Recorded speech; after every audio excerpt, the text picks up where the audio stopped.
O presidente do Senado, Renan Calheiros, afirmou que vai reunir os líderes partidários amanhã para definir a agenda de votações dos próximos dias. Renan disse ainda que defende um acordo com o governo sobre o orçamento impositivo, que determina a execução obrigatória das emendas parlamentares. A PEC do orçamento impositivo está na pauta de votações de hoje na Câmara dos Deputados. Aprovando o orçamento impositivo, nós vamos dar a sua tramitação aqui na casa o tratamento regimental. É uma proposta de emenda à Constituição, né? E tem prazos, nós vamos priorizar na medida do possível. O ideal é que aconteça um acordo entre o Legislativo e o Executivo com relação ao orçamento impositivo. Seria melhor e você poderia colocar um pouco mais de planejamento nele. E se houver acordo, será melhor, porque você supera, inclusive, a possibilidade da judicialização. É por isso que eu trabalho no sentido de que haja um acordo. Eu acho até que nós estamos perto dele. A Comissão de Assuntos Econômicos aprovou o aumento do limite de gastos nas lojas francas, os chamados free shops, dos atuais $500 para $1.200. E os senadores rejeitaram o projeto de lei que submetia o imposto de renda de ocupantes de cargo eletivo à fiscalização mais rigorosa da Receita Federal. A proposta previa a inclusão obrigatória na malha fina da declaração do imposto de renda de quem ocupa cargo eletivo.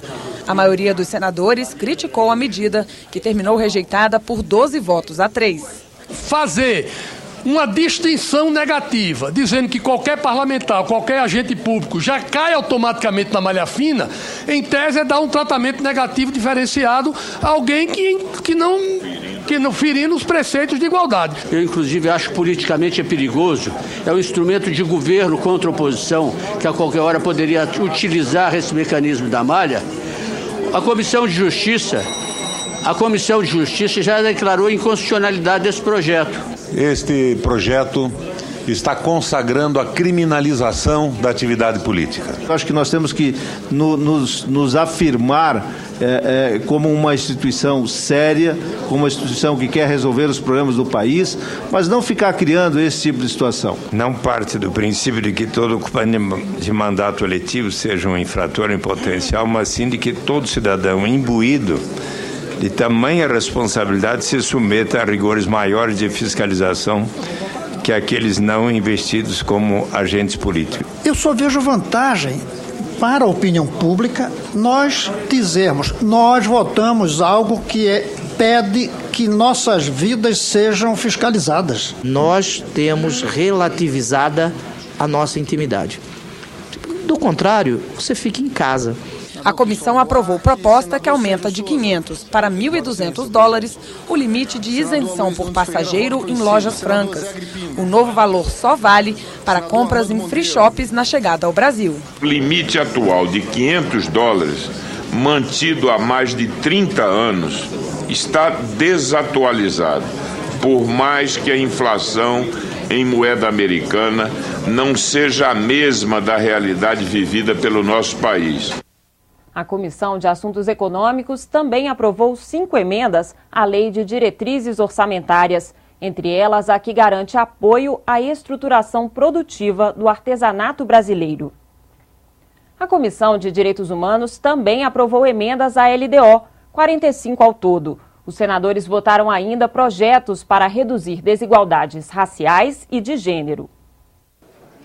Um dos projetos aprovados permite que a mãe faça o registro de nascimento do filho. A Lei de Registros Públicos em vigor determina essa responsabilidade ao pai e apenas na falta dele, a mãe é autorizada a registrar a criança. Esse projeto que nós aprovamos agora na CDH, ele visa a igualdade de gênero que já é previsto na Constituição Federal e no Código Civil. Os parlamentares também discutiram políticas afirmativas para negros e aprovaram um projeto de lei que destina pelo menos 5% do fundo partidário para aumentar a participação dos afrodescendentes na política.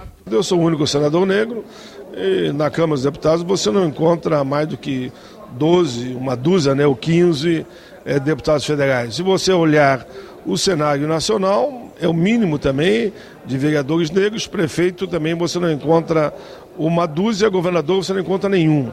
Então é fato, é real de uma população que chega a 51% da nossa gente.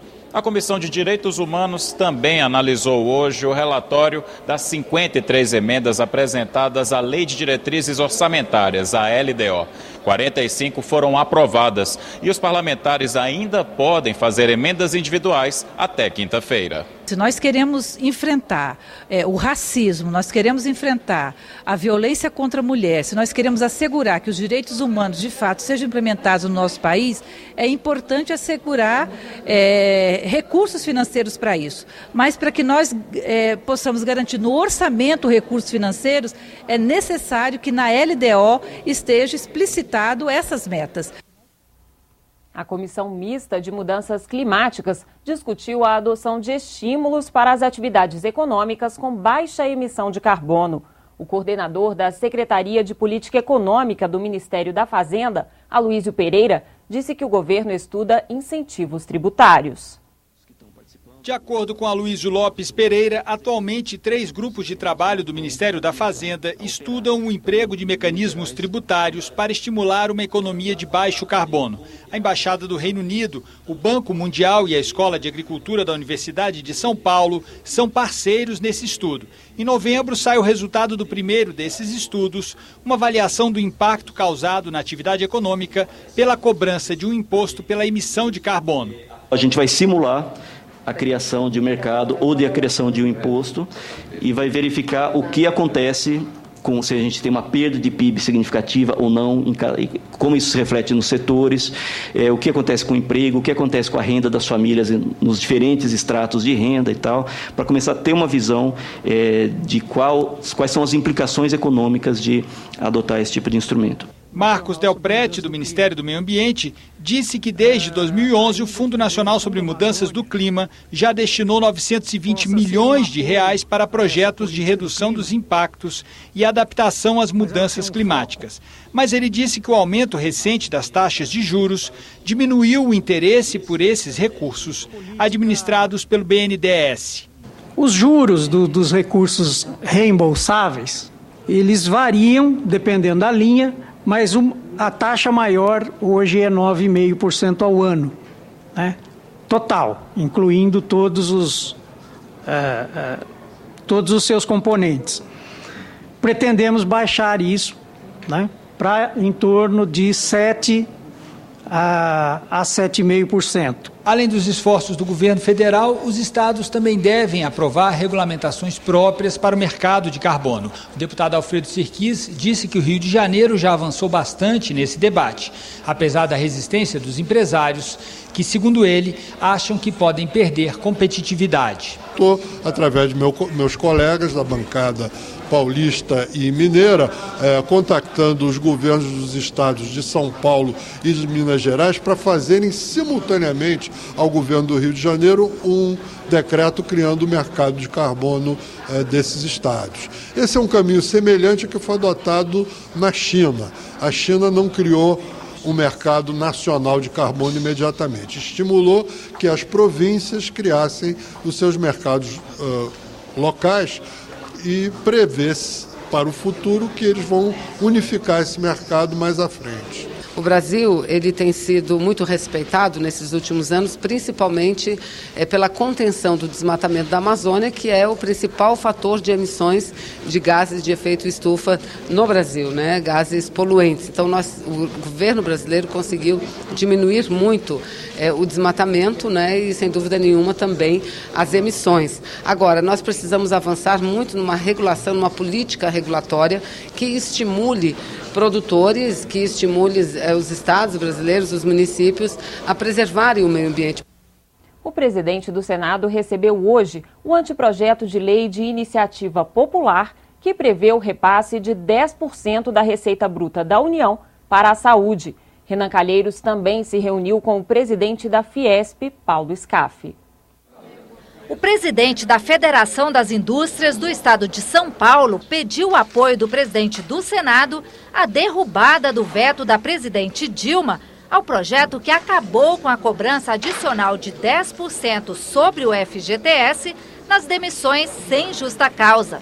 Segundo o governo, o fim da multa previsto no projeto aprovado pelo Congresso traria uma perda de 3 bilhões por ano ao FGTS. O presidente Renan, ele manifesta preocupação com isso, reconhece que essa cobrança não é correta, de todas as empresas brasileiras, que o trabalhador não leva vantagem nenhuma com isso, porque não é ele que recebe nada disso. A alternativa pode ser a derrubada do veto, pode ser um envio de uma nova medida do governo acabando com essa cobrança e recriando um outro tipo de mecanismo que aloque recursos para a construção popular.